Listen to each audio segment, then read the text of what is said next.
आपको डर नहीं लगता कि आप लगातार सरकार से डायरेक्ट भिड़ते हैं, सीधा सरकार को आरोप लगाते हैं, डर नहीं लगता? बहुत आपने सचिवालय घेराव कई बार किया है, आप आईएएस अधिकारी हों या शाही पुष्कर सिंह धामी मंत्री, किसी को भी नहीं बख्शते हैं।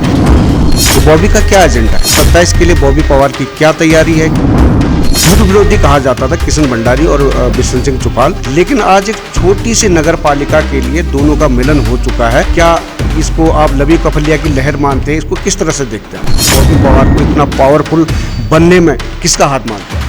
बॉबी पवार को प्रलोभन और डराया जाता है कि आप ऐसे काम कर रहे हैं तो सरकार में आ जाइए, आपको कुछ मिलेगा, कुछ ऐसा कहा जाता है।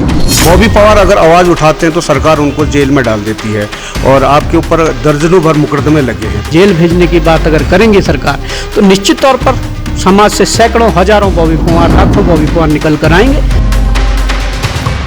नमस्कार, K24 न्यूज़ की चुनावी यात्रा इस वक्त डीडी हार्ड में है और डीडी हार्ड में हमने सारे समीकरण देखे, सभी प्रत्याशियों के हमने इंटरव्यू किया। लेकिन आज मेरे साथ जो विशेष मेहमान है वो हैं बेरोजगार संघ के अध्यक्ष बॉबी पवार और टिहरी के पूर्व में प्रत्याशी रहे हैं बॉबी पवार। सबसे पहले आपका K24 न्यूज़ में स्वागत है और मलेनाथ की इस देवभूमि में, क्योंकि ये मेरा होम टाउन है, इसलिए भी मैं आपका बहुत बहुत स्वागत करता हूँ। बहुत बहुत धन्यवाद आपका। बॉबी भाई, जैसे कि आप यहाँ पर निर्दलीय प्रत्याशी ललित मोहन कफलिया, यानी कि लवी कफलिया यहाँ प्यार से लोग कहते हैं, उनको समर्थन देने आए हैं। आपने आज जो जन हुजूम देखा यहाँ पर सड़कों में और आपकी रैली में बहुत सारे लोग थे, क्या लगता है आपको क्या समीकरण होगा और डीडी हार्ड में आने का मेन उद्देश्य आपका क्या रहा? देखिए, जिस प्रकार से समीकरण की आप बात कर रहे हैं तो जनसैलाब आपने देख लिया है और जनता का क्या मूड है वो भी आपने देख लिया है। जो हमारे लवी भाई हैं वो ऐसे नौजवान हैं जिन्होंने समाज में रहते हुए बहुत से सामाजिक कार्य, बहुत से धार्मिक कार्य, बहुत से ऐसे कार्य किए हैं जिससे कि सीधा सीधा फ़ायदा समाज को हुआ है, जिससे कि समाज के लोग डायरेक्ट उनसे जुड़े हैं। तो वो सारा फ़ायदा उनको इस चुनावी रण में मिलेगा। और निश्चित तौर पर हम केवल यहाँ आने का मकसद ये नहीं है कि केवल हम डीडी हार्ड आए थे। हमने ये पूरी यात्रा, एक चुनावी यात्रा जो कम से कम 10-12 दिन की थी, हमने गढ़वाल के कई क्षेत्रों से लेकर कुमाऊं के कई क्षेत्रों में हमारी यात्रा चल रही है और आज डीडी हार्ड में तो कल मुंशियारी में जाएंगे।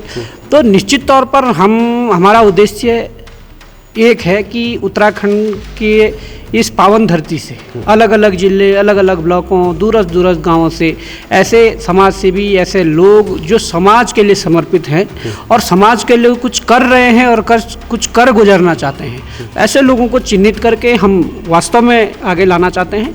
और वो दिख रहा है कि इस दौड़ में युवा काफ़ी जोश में और उनके अंदर जुनून दिख रहा है कि इस प्रकार की जो एक वो चल रही है कि युवा भी चाहता है कि इस प्रकार का कोई बदलाव आए और निश्चित तौर पर बदलाव आएगा जब ये मुहिम रंग लाएगी।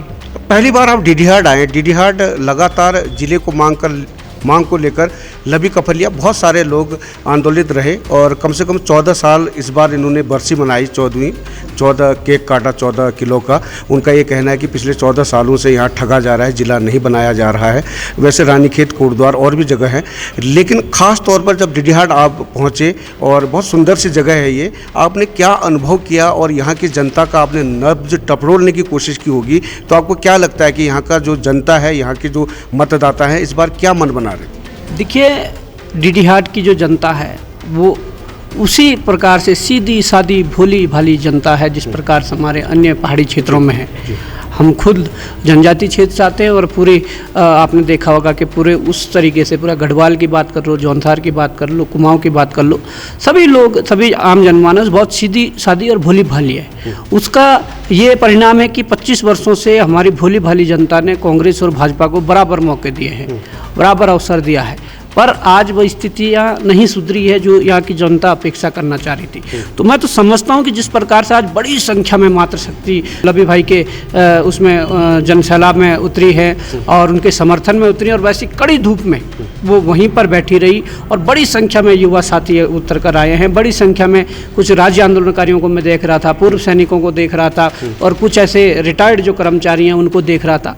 तो मन बड़ा खुश हुआ कि लोग ये नहीं चाह रहे हैं या ये नहीं मान रहे हैं कि लवी भाई है चुनाव लड़ रहा है, वो लोग ये मान के चल रहे हैं कि डीडीहाट की जनता चुनाव लड़ रही है और हम इस बार अपने डीडीहाट के बेटे और अपने डीडीहाट के भाई को आगे पहुंचाकर इस नगर पालिका परिषद की चेयर पर बिठाकर इस डीडीहाट को विकास करना चाहते हैं। बॉबी पवार एक ऐसा नाम जो लगातार सुर्खियों में रहता है। बॉबी पवार की अगर बात करें तो हम लगातार आप धरने देते हैं और आपने सचिवालय घेराव कई बार किया है। आप आईएएस अधिकारी हों या शायद पुष्कर सिंह धामी मंत्री, किसी को भी नहीं बख्शते हैं। मेन मोटिव क्या है बॉबी पवार का? लगातार एक संगठन को लेकर आप चल रहे हैं, सरकार भी कह रही है कि कहीं ना कहीं बॉबी एक एजेंडा ले रहे हैं कि सरकार को काम नहीं करने देते, ऐसा उनका कहना है। तो बॉबी का क्या एजेंडा है? देखिए, बॉबी पवार ने कोई सरकार के हाथ नहीं बांध रखे हैं कि वो काम ना कर पाए, पर जो उनके काम करने का तरीका है, जिस प्रकार से वो काम करना चाहते हैं, वो तरीका गलत है। और एजेंडा अगर हमारी बात करें तो वो साफ सड़कों पर दिखता है, साफ तस्वीरें हैं। हम तो खुली किताब हैं, हमने तो कोई भी काम ऐसा छुप के नहीं किया है। हम जो करते हैं खुला करते हैं। एजेंडा साहब है, हमें भ्रष्टाचार मुक्त ये उत्तराखंड चाहिए। इस उत्तराखंड में नौजवानों की रोजगार नीति होनी चाहिए। इस उत्तराखंड में हमारी मातृशक्ति को मजबूत करने के लिए उनके हाथों के लिए काम होने चाहिए। इस उत्तराखंड में पलायन रुकना चाहिए। इस उत्तराखंड में जो बिल्डिंगों के नाम पर अस्पताल स्कूल बने हैं उसके अंदर डॉक्टर और शिक्षक होने चाहिए। इस उत्तराखंड में जिस प्रकार से हमारे संसाधनों की खुली लूट हो रही है, उन संसाधनों की खुली लूट ना होकर उन संसाधनों के जो दोहन का अधिकार है वो हमारे साथियों को, हमारे स्थानीय युवाओं को, स्थानीय आम जनमानस को मिलना चाहिए। ये तमाम प्रकार के मुद्दे हैं। मुद्दे गिनाने बैठो तो यहाँ पर लाइन लग जाएगी, पर ये मुख्यतः इस प्रकार की जो सारी चीज़ें हैं ये सारी हैं। और मुझे लगता है कि हमारा प्रदेश का युवा अब इस सोच से, इस विचार से जरूर जुड़ रहा है। हम जहाँ भी जा रहे हैं युवा बड़ा उत्साहित है। युवा कह रहा है कि इस उत्तराखंड में 25 वर्षों को इस उत्तराखंड को इन दलों ने छला है।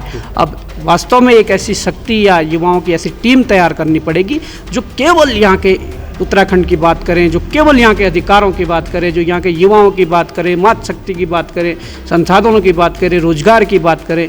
तो ये तमाम प्रकार की चीज़ें हैं। और जहाँ तक बात काम ना करने देने की है तो मैं समझता हूँ कि काम करने की इच्छा शक्ति ही सरकार में नहीं है, तो वो कहाँ से काम कर पाएगी।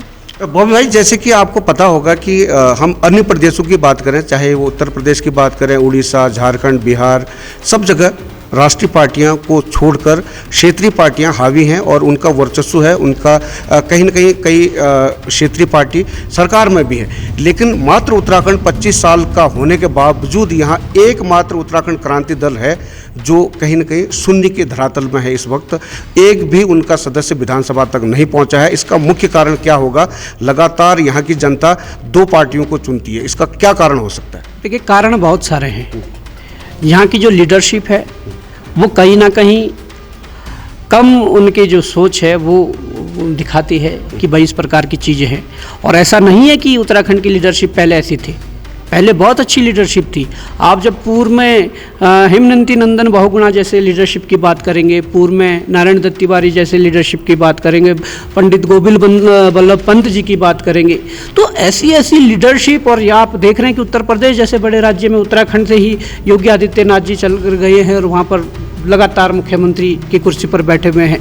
ऐसा नहीं है कि यहाँ के लोगों में काबिलियत नहीं है, यहाँ के लोगों में काबिलियत है, परंतु जो एक नई लीडरशिप जो जिनको मैं कहूँगा कि जो परिवारवाद, वंशवाद की लीडरशिप जब से आई है तब से मुझे लगता है कि इस उत्तराखंड को उसका बहुत बड़ा खामियाजा भुगतना पड़ा है। उन लोगों ने तो अपने बच्चों को सेट करने के लिए विधायक के बेटे ने विधायक बना दिया, सांसद के बेटे ने अपने बेटे को सांसद बना दिया, कुछ मुख्यमंत्री ने अपने बेटों को विधायक बना दिया। तो उनका तो बिल्कुल सही है, पर उसका खामियाजा उत्तराखंड की जनता भुगत रही है, जिसको कि उत्तराखंड की जनता को समझना पड़ेगा समय रहते। और नहीं समझे तो निश्चित तौर पर उत्तराखंड की जनता इससे दोगुना उसका खामियाजा भुगतेगी। और मैं चाहता हूँ कि हमारी उत्तराखंड की जनता, संघर्ष करने वाले लोग, सही को सही और गलत को गलत बोलने वाले जो लोग हैं, उनको अपने समाज से उठाकर अपना प्रतिनिधित्व दें, तब जाकर ये प्रदेश बच सकता है और तब जाकर ये प्रदेश सही दिशा में आगे बढ़ सकता है। बॉबी पवार ने 2024 का चुनाव लड़ा और कहीं न कहीं बड़ी लहर थी। लोगों ने लगभग मन बना लिया था कि इस बार बॉबी पवार को संसद में भेजना है, लेकिन आप थोड़ा सा चूक गए। हालांकि आपके पास सिंबल नहीं था, लेकिन आपके पास जन सैलाब था, जनता आपके साथ थी।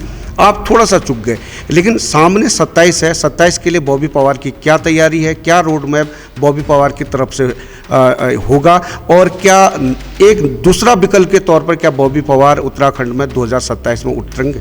देखिए, जो हमारा 24 का चुनाव था, मैं जनता को दोषी नहीं ठहराता हूँ। वो हमारा मैनेजमेंट उतना नहीं था कि हम उस चुनाव को उतने कम समय में लड़ सकें। हाँ, हमें अगर पहले चरण में जो चुनाव करवाया गया था वही चुनाव अगर चौथे पांचवें चरण में अगर होता तो निश्चित तौर पर टिहरी संसदीय सीट आज हमारे हाथ में होती, और आज हम संसद के अंदर टिहरी के साथ साथ पूरे उत्तराखंड की आवाज़ को उठा रहे होते।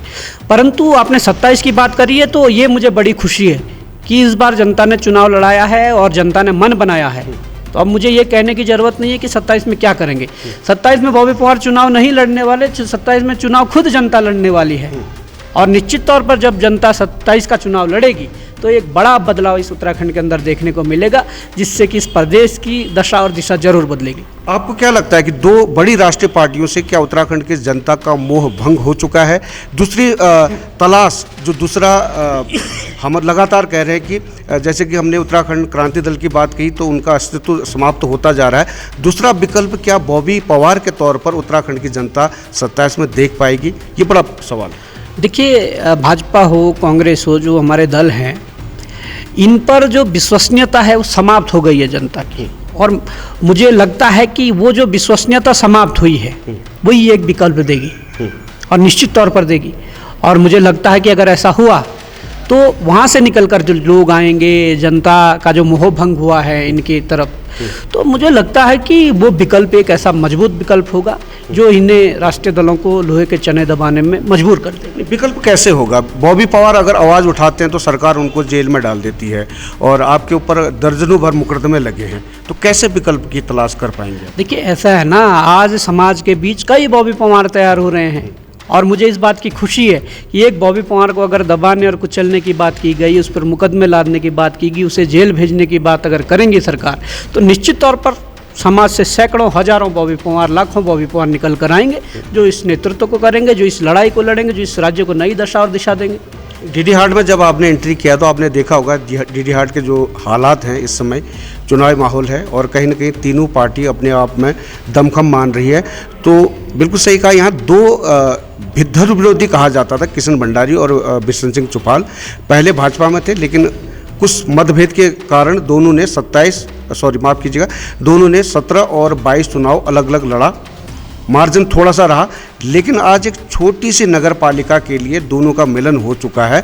और क्या इसको आप बॉबी पवार का आना, क्या इसको आप लवी कफलिया की लहर मानते हैं? इसको किस तरह से देखते हैं आप? देखिए, ये बड़ी सच्चाई है कि बिशन और किशन जो ध्रुव विरोधी हुआ करते थे, अगर बिशन और किशन एक हुए हैं तो उसके पीछे ये जड़ तक जाना पड़ेगा कि क्यों एक हुए हैं। ये डीडी हाट की जनता को, देवतुल्य जनता को समझना पड़ेगा कि अगर लवी भाई के चक्कर में, लवी भाई के को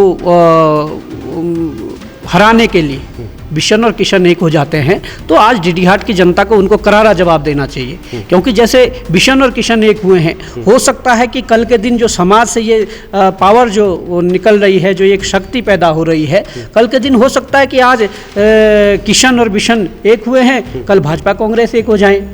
तो मैं समझता हूँ कि ये डीडी हाट की जनता को समझना पड़ेगा, और ये पूरे प्रदेश को मैसेज देना पड़ेगा डीडी हाट की सम्मानित जनता को कि हम नहीं झुकेंगे। अगर किशन बिशन एक हो जाते हैं, अगर भाजपा कांग्रेस भी एक हो जाती है, तब भी हम अपने बीच से अपने बेटे और अपने भाई को चुनेंगे जो इस डीडी हाट का जो विकास कर सके। बॉबी पवार इस समय भ्रमण कहाँ कर रहे हैं और किन किन प्रत्याशियों को आप समर्थन कर रहे हैं? देखिए, पूरे गढ़वाल से लेकर कुमाऊं तक हमारे काफ़ी प्रत्याशी हैं जो नगर पंचायत, नगर पालिका परिषद और नगर निगम जैसे ऋषिकेश जैसे जगहों पर जो लड़ रहे हैं मास्टर जी, तमाम लोगों को हम समर्थन कर रहे हैं, और इस उद्देश्य के साथ कर रहे हैं कि निश्चित तौर पर समाज के बीच से अच्छे लोग आगे निकल कर आएँ, जो समाज का भला कर सके, जो समाज का विकास कर सके, जो समाज को एक नई दिशा और दशा दे सके। एक मध्यम वर्गीय परिवार से बॉबी पवार आते हैं, जिनके बहुत ही मध्यम वर्ग से, आपको डर नहीं लगता कि आप लगातार सरकार से डायरेक्ट भिड़ते हैं, आप धरना प्रदर्शन करते हैं, सरकार की मुहिम चलाते हैं और सीधा सरकार को आरोप लगाते हैं? डर नहीं लगता बॉबी पवार? देखिए, डर क्या होता है? डर ये हथियारों की लड़ाई तो नहीं है कि कोई इधर से गोली चलेगी, उधर से गोली चलेगी, इधर से तलवार चलेगी, उधर से तलवार चलेगी। ये विचारों की लड़ाई है और जिनके विचारों में जान होगी निश्चित तौर पर जनता उनके साथ खड़ी होगी, जनता उनको आगे बढ़ाएगी और निश्चित तौर पर वो विचार जीतेंगे। भले ही हमने कई प्रयास किए हैं, मैंने खुद लड़ा है, उसके बाद भाई त्रिभुवन चौहान जी ने उपचुनाव लड़ा है, उसके बाद लवी कफलिया जैसे हमारे तमाम युवा साथी अलग अलग जगहों से लड़ रहे हैं। तो मैं समझता हूँ कि इन विचारों में अगर जान होगी, इन विचारों में अगर आगे इस उत्तराखंड को आगे ले जाने का सपना होगा तो निश्चित तौर पर वो एक बड़ी ताकत इस उत्तराखंड के अंदर पैदा होगी जो इस उत्तराखंड को बचा पाएगी। आज आपने अपने भाषण में बहुत सारी चीज़ें कही और गिनाई भी, और अपने बारे में भी आपने बताया डीडी हाट की जनता को। अब क्या कहना चाहेंगे कि डीडी हाट की नगरीय जनता किस टाइप का प्रत्याशी चुने और इस डीडी हाट का विकास किस तरह से होना चाहिए, क्योंकि आप लगातार धरातल में रहते हैं, देहरादून से लेकर आप मुनस्यारी तक जाने की बात कर रहे हैं। धरातल पर बॉबी पवार सवाल उठाते हैं, क्या संदेश देना चाहेंगे डीडी हाट की जनता को? देखिए, साफ संदेश है, मैंने अभी भी दिया है। डीडी हाट की देवतुल्य जनता से ये निवेदन है कि एक लवी कफलिया जो हमारे भाई हैं, ललित मोहन कफलिया, जो अभी डीडी हाट अध्यक्ष प्रत्याशी हैं नगर परिषद, ये नगर पालिका परिषद डीडी हाट से, तो उनका जो चुनाव चिन्ह है तीसरे नंबर पर घंटी, 21 तारीख को उस पर अधिक से अधिक मुहर लगाकर उन्हें भारी मतों से विजय बनाइए, क्योंकि लवी कफलिया ही आपका भाई है, आपका बेटा है और आपका नेता है। लवी कफलिया ने किसी पद पर कुछ भी ना रहते हुए उन्होंने समाज हित के बहुत से काम किए हैं, उन्होंने धार्मिक स्तर के बहुत काम किए हैं, उन्होंने तमाम प्रकार के कार्यों से अपने आप को साबित किया है कि हम समाज का नेतृत्व कर सकते हैं। तो मुझे लगता है कि डीडी हाट की जनता को बिल्कुल भी संकोच नहीं करना चाहिए। 23 तारीख को घंटी जो चुनाव चिन्ह है उस पर मुहर लगाकर भाई लवी कफलिया जी को भारी मतों से विजय बनाएं और एक समाज के बीच से एक नए युवा को, नए चेहरे को आगे भेजकर एक संदेश पूरे उत्तराखंड के लिए दें। आज बॉबी पवार डीडी हाट में आए हैं, निश्चित तौर पर कल इनसे भी बड़ी रैलियां होंगी यहाँ पर, क्योंकि 2 बड़ी राष्ट्रीय पार्टियां हैं, तो वो भी आपसे भी बड़े चेहरे लाने की कोशिश करेंगे, जाहिर सी बात है लाएंगे भी। तो क्या संदेश आप देना चाहेंगे कि अगर वो बड़े दल के नेता बड़ी रैलियां करती हैं तो उनसे क्या फ़र्क पड़ेगा और आपकी रैली से डीडी हाट की जनता को क्या फ़र्क पड़ने वाला है? देखिए, चेहरों से बात नहीं होती है, बड़े चेहरे लाएंगे वो क्या काम करते हैं? अगर काम किया होता तो आज मुख्यमंत्री को निकाय चुनाव में अध्यक्ष पदों पर, नगर पंचायतों में, नगर पालिकाओं में, नगर निगमों में नहीं उतरना पड़ता अगर काम किया होता। काम नहीं किया है।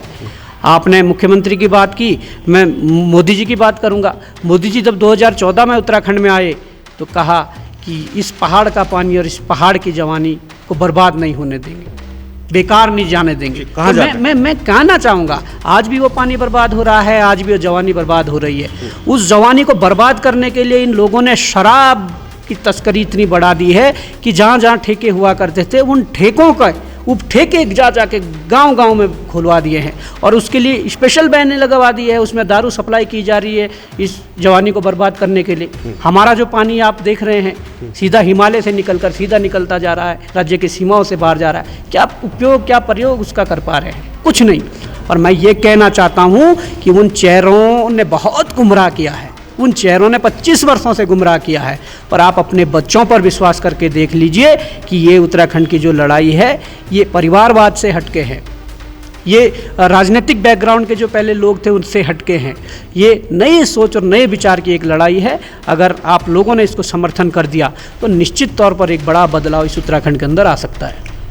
अब तक तो मुख्यमंत्री पुष्कर सिंह धामी हो या भाजपा कांग्रेस को विरोधी मानती थी, पहली बार ऐसा हो रहा है कि मुख्यमंत्री खुद कह रहे हैं कि विपक्ष को जो निर्दलीय है उनको भी विरोधी मान रहे हैं। इसमें आप सफलता मानते हैं या सरकार की विफलता मानते हैं? देखिए, ये उत्तराखंड की आम जनमानस जो जागी है कुछ समय से, मैं उनकी सफलता मानता हूँ, क्योंकि उत्तराखंड की जनता ने ये आभास सरकार को या विपक्ष को कराया है कि अब उत्तराखंड में केवल पक्ष और विपक्ष से काम नहीं चलेगा। उत्तराखंड के समाज के बीच में जो लोग और आवाज़ उठाने वाले हैं, जनता उनके साथ भी खड़ी होती है, बिना लोभ लालच के खड़े होती है। और वो अगर निर्धन है, अगर गरीब है, तो उस पर खुद खर्च करके उसको नेता बनाती है। तो ये मैसेज जनता ने जो दिया है, इसमें बहुत बड़ी जीत उत्तराखंड की जनता की, और मुझे लगेगी ये लहर आगे बढ़ती जा रही है और निश्चित तौर पर एक दिन ये इतनी बड़ी लहर होगी कि उत्तराखंड में बदलाव आएगा। बॉबी पवार जब पहली बार मैदान में उतरे थे, सरकार के खिलाफ आवाज़ उठाई थी, क्या लगता है कि अगर उस दिन पुष्कर सिंह धामी जो मुख्यमंत्री सूबे के हैं, उन्होंने अगर आपकी बात मान ली होती तो क्या आज इतना जन आंदोलन की ज़रूरत पड़ती, या बॉबी पवार को इतना पावरफुल बनने में किसका हाथ मानते हैं? देखिए क्या होता है भाई साहब कि आविष्कार जो है आवश्यकता की जननी है। जी। जब भी किसी चीज़ का आविष्कार होता है तो वो किसी चीज़ की जब आवश्यकता होती है तभी किसी चीज़ का आविष्कार होता है, और वही हुआ। आवश्यकता थी चीज़ों की, सरकार कर नहीं रही थी, विपक्ष चुप बैठा हुआ था, तो ये आवश्यकता थी तो ये आविष्कार तो होना ही था। और निश्चित तौर पर जिस प्रकार से इसमें युवाओं की बड़ी भूमिका रही, यहाँ के आंदोलनकारियों की बड़ी भूमिका रही, यहाँ के पूर्व सैनिकों की बड़ी भूमिका रही, यहाँ के जो कर्मचारी वर्ग है उनकी बड़ी भूमिका रही, तो मैं समझता हूँ यहाँ के मातृशक्ति की बड़ी भूमिका रही। मैं समझता हूँ कि ये वास्तव में एक बड़ी लड़ाई है, जो लड़ाई उत्तराखंड बनाने के लिए लड़ी गई थी, उसी प्रकार की एक ये लड़ाई उत्तराखंड बचाने के लिए लड़ी जा रही है। बॉबी पवार को प्रलोभन और डराया जाता है कि आप ऐसे काम कर रहे हैं तो सरकार में आ जाइए, आपको कुछ मिलेगा, कुछ ऐसा कहा जाता है। देखिए प्रलोभन वगैरह चीज़ें जो थी वो बहुत पीछे छूट गई है। वो चीज़ें जब की थी, इन्होंने कोशिश की थी, तो हम उस उद्देश्य के साथ इस फील्ड में नहीं आए हैं कि हम लो प्रलोभन लेके अपना फ़ायदा घाटा देख के हम चीज़ें वो हो जाएं, मैनेज हो जाएं। डर, हम देखिए डर जिस प्रकार का इन्होंने दिखाया है, जिस प्रकार के फर्जी सैकड़ों दर्जनों मुकदमे मुझ पर लगाए हैं, और लगातार बीच बीच में जब भी कुछ होता है तो कभी किसी मामले में NBW काट देते हैं, कभी गिरफ्तारी का डर दिखा देते हैं, कभी और चीज़ें दिखा देती है। तो ये जो इनका प्रशासनिक डर है, जो अंग्रेज़ों की परिपाटी पर चल रहे हैं, ये जो डर है, देखिए हम लोग पढ़े लिखे लोग हैं, हम संविधान को मानने वाले लोग हैं, हम संविधान के दायरे में रहकर चीज़ों को करते हैं, आगे बढ़ते हैं। तो निश्चित तौर पर जब जब इस प्रकार की चीज़ें होती है तो संविधान हमारा रक्षक है, और कानून जो है वो बात करते हैं कि सबके लिए बराबर है। परंतु मैं तो ये कहना चाहूँगा कि जब रसूखदारों और बड़े लोगों की बात आती है तो कानून की परिभाषा दूसरी हो जाती है, और जब आम जनमानस और हमारे जैसे समाज से भी संघर्ष करने वाले लोगों की बात आती है तो कानून की परिभाषा अलग हो जाती है। और उसको ठीक करने के लिए कई बार माननीय न्यायालय ने भी बहुत अच्छे अच्छे जजमेंट दिए हैं, और कहीं ना कहीं जो उससे प्रोटेक्ट करता है वो हमारा संविधान हमें करता है। बॉबी पवार इस समय जो बैठे हैं, ये मुख्यमंत्री पुष्कर सिंह धामी का गृह क्षेत्र है, उनकी विधानसभा है, यहाँ आप गरजे हैं। क्या मैसेज K24 न्यूज़ के माध्यम से देना चाहेंगे? देखिए साफ मैसेज है, ये साफ मैसेज है कि ये लड़ाई शुरू हो चुकी है। ये लड़ाई केवल चुनाव तक की लड़ाई नहीं है, और इस लड़ाई को समर्थन देने के लिए यहाँ के आम जनमानस को, यहाँ की युवा शक्ति को, मातृशक्ति को, हमारे वरिष्ठ नागरिकों को, हमारे पूर्व सैनिकों को, आंदोलनकारियों को, सभी समाज के सभी तबके के लोगों को आगे आना पड़ेगा। तब जाकर इस समाज में कोई बड़ा बदलाव आ सकता है, तब जाकर चीज़ें ठीक हो सकती है। मैं यही संदेश देना चाहूँगा, और आपसे ये विश्वास, आपको विश्वास दिलाना चाहूँगा कि आपका ये बेटा और आपके बेटे के साथ जो पूरी उत्तराखंड में लगभग जो बहुत बड़ी टीम जुड़ी हुई है, ये सभी लोग निरंतर आपकी सेवा में रहेंगे, आपके संघर्षों के साथी रहेंगे। तो ये थे बॉबी पवार, जिनका साफ कहना है कि इस बार कहीं ना कहीं निर्दलियों की भूमिका में ये जिताने की कोशिश कर रहे हैं। डीडी हार्ड में बॉबी पवार आए और गरजे भी, और डीडी हार्ड में लवी कफलिया की जीत कहीं न कहीं सुनिश्चित करते हुए बॉबी पवार यहाँ से जा रहे हैं। और बॉबी पवार का कहना है कि मैं लगातार लड़ता रहूँगा। बात रही डीडी हार्ड की, तो डीडी हार्ड भी जब भी उनकी आवश्यकता होगी वो आने की बात कर रहे हैं। बॉबी पवार, आपका बहुत बहुत धन्यवाद K24 न्यूज़ से जुड़ने। बहुत बहुत आभार।